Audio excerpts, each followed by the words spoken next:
Perfect, let's go. Hey, welcome back or welcome to my channel. Officially at the halfway mark with half of the season fully aired. It's kind of wild that we're kind of that far into the season, but it's still pretty much heating up even with more performances to come. Not much to take away from the comment section from the last video since the episode focused on the eliminations. So most of the comments were just about everyone's top 9. So I want to say for the most part, most had their top picks survive. Other than that, we start a new round with new songs and new groups of formed teams. I'd appreciate it if you could subscribe to my channel, but without further ado, let's recap this latest episode. We start off being shown ranked 24 to 32, as only 28 people will survive onto the next round. Notable contestants that are just on the risk of elimination but are still kind of safe are Ollie, Hiroto, and Ma Jingxiang. There is then a recap of the first elimination with a special focus on who secured the last spot. Also, there was a scary prank which was more for comedic purposes, but it was just kind of meh.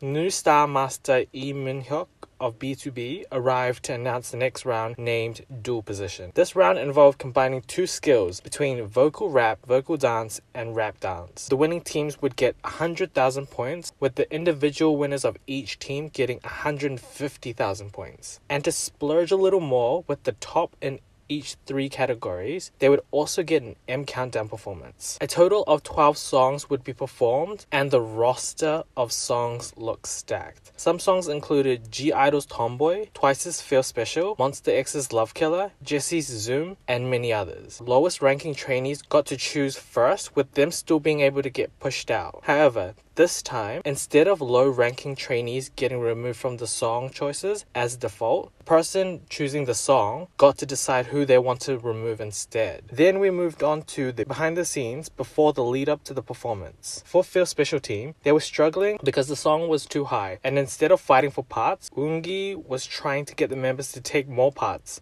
but they were all kind of lacking in confidence. Butterfly team was the same, where initial discussions involved trying to lift up Im Junso. For Law team, they had a pretty good dance line, but they had rapping issues as they had no experiences with that, besides one of them. For Rush Hour team, it was pretty unanimous with initial discussions that we saw them move on to dance practice already. But due to Takudo lacking in training, there was a bit of a delay that prevented others from progressing. And so the teamwork started to dwindle as some were trying to low-key move on. For Man in Love, it was clear that they had a spectrum of vocals, from being too loud, too quiet, and just right. For Limousine, they focused more on depicting the message and concept, which led to them connecting more as a team. For Not Spring, Love, or Cherry Blossoms, this team was just shown to be lacking overall, with Park Do-ah and Lee Dahl, who still lack a bit more in training and experience, as well as Jung Yi-chan, who ranked last from the eliminations last episode. It will be kind of interesting to see how they go. And lastly, for performances that didn't air, we have Tomboy. There isn't much I took from that besides the new side of Ganok that Mnet's trying to show, which is his more cuter side, according to Jang Hao. Also, during the interim check, special appearances were made by Bobby from iKON,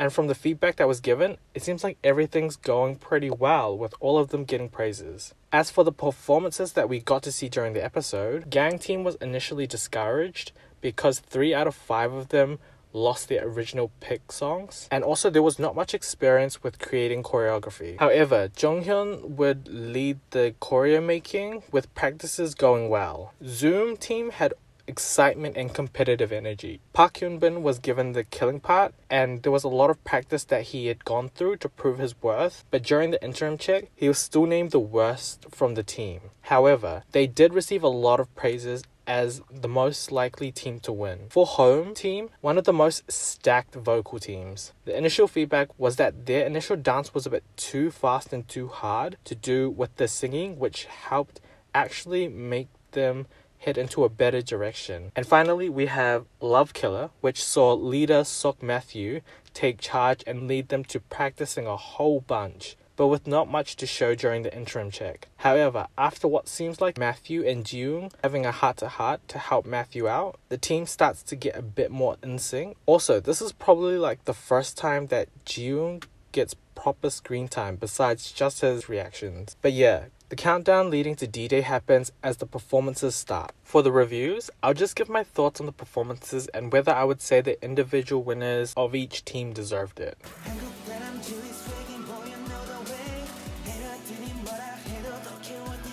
For Gang Team, amazing performance, with notable standouts from Lee Seung-hwan, Kim Jun-hyun, and Chin Jian-yu. That infusion of the comedic call-out to Jiwoong by Kim Jun-hyun elevated how fun the performance was to watch. The winner of the team was Lee Seung-hwan, and based on just vibes and fitting the concept, he really owned the song. It just kind of made sense to me, honestly.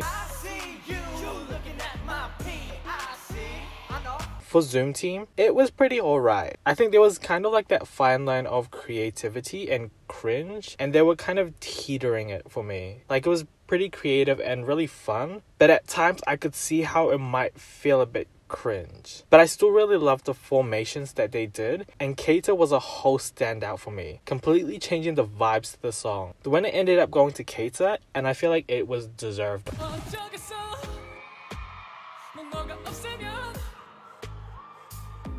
For Home Team, amazing artistic contemporary performance vibes. It was so smart for Jungwoo, considering he was one of the better dancers on the team, to give himself that solo while the rest were kind of doing like singing together type of thing. Once again, praises for Jay. He can just be given an ad-lib and he kind of just still stands out pretty well. And for Yoo Sung-gun, another amazing performance. He did have a minor hiccup, but he killed it as the performance continued, and he didn't let that kind of trouble him. The winner ended up going to Jungwoo, which may not have necessarily been my first pick in the grand scheme of things, but I can also see why he got it.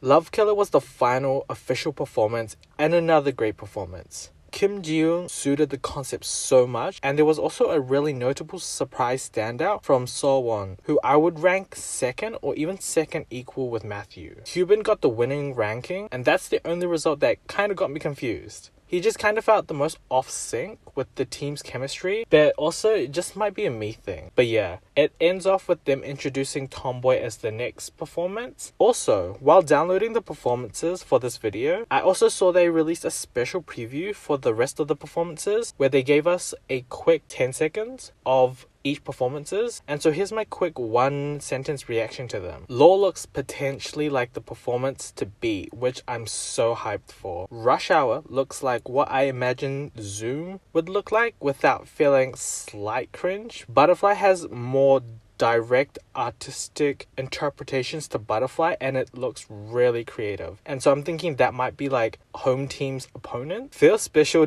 doesn't look that special, which is kind of ironic, but same with Not Spring Love or Cherry Blossoms. Man in Love would look so good as like concert vibes. Limousine are my underdogs, and Tomboy is such a good song as it's like bare performance, so I'm keen to see how they may have reimagined it. Low-key, it felt like some of the performances for next week might intrigue me a bit more, because I don't know if I was completely like impacted by one certain group this week where I knew for sure they deserved the M Countdown performance. Let me know whether you feel the same way, or is it just me? Final thoughts. The third mission songs are also released, and on initial listen, my top two that I'm excited to hear are Switch and Over Me. But let me know what you guys think about the songs. As well as that, they also revealed the current rankings for the contestants. And oh my god, Ida dropped from 13th to 46th place. I mean, obviously we knew what happened, but his downfall was actually strong. Not to BM him any further, but his team is also not looking the best, so this might kind of be the end of the road for him. We also love seeing Wang Juhao's jump into safety territories. For me, I guess I just hope the same energy is maintained and we don't feel too comfortable just assuming he'll be safe. Oh, plus it was announced that Hwanhee from Uptension had also made the decision to leave Boys Planet due to health concerns, which we did see a small chunk of his farewell at the end of the episode. Next week though, it looks like the standard of just finishing the rounds with the other teams performing. A special focus is put on Tomboy just because the team consists of only top 10 members. It looks like something once again quote unquote shocking happens, that results in Hanbin crying. Not sure what it'll be, but usually it's different from how they convey the situation. As for my top 9, it hasn't changed much, but I'm starting to have reservations about few of them. Probably once the next elimination happens, I'll break down my top